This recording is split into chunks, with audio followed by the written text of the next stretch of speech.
Welcome to The Explainer.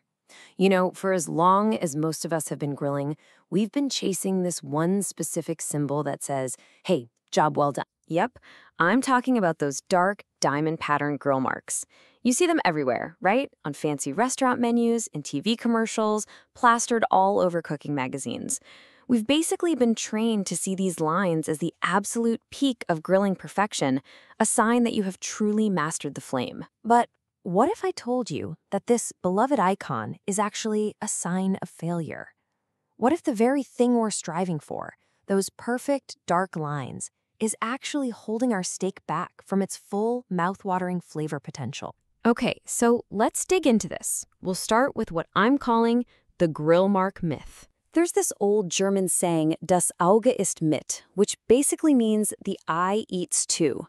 And honestly, that pretty much sums up the entire argument for grill marks. The idea is that if food looks good, our brain tells us it's going to taste better. We see those crisp, cross-hatched lines and think, yep, that's going to be delicious. It's like we're cooking for the picture, for the visual appeal. And that brings us right to the heart of the matter, looks versus flavor. This is the great steak debate. So you've really got two camps here. On one side, you have tradition.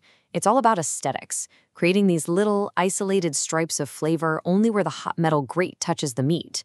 But on the other side, you've got science, and science couldn't care less about pretty lines.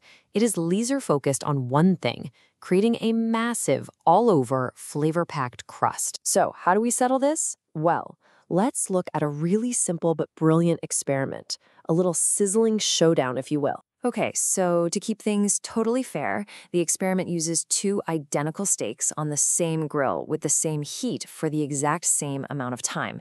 The only difference, steak number 1 goes right on the grill grates the traditional way. Steak number 2 goes into a hot pan, and that pan gets placed right on top of those grates. All right, let's see what happened. Time for the big reveal.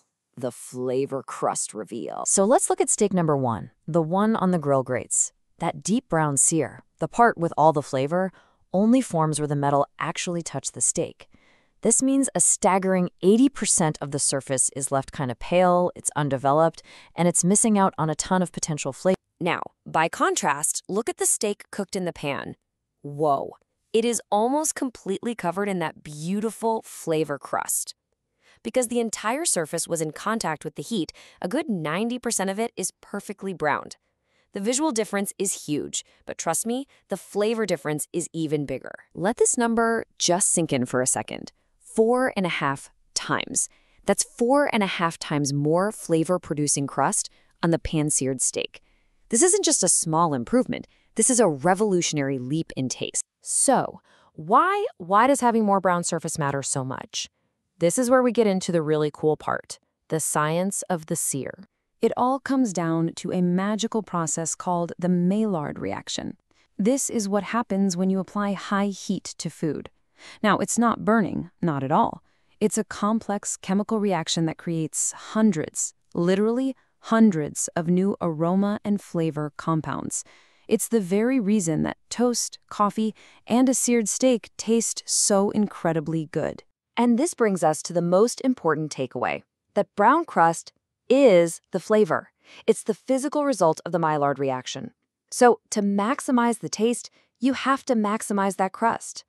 Grill marks are just tiny islands of flavor in a vast, undeveloped ocean of taste. So what does this all mean for you the next time you fire up the grill? Well, it's time to rethink your next steak. It really just boils down to this. Grill marks are for looks, not taste.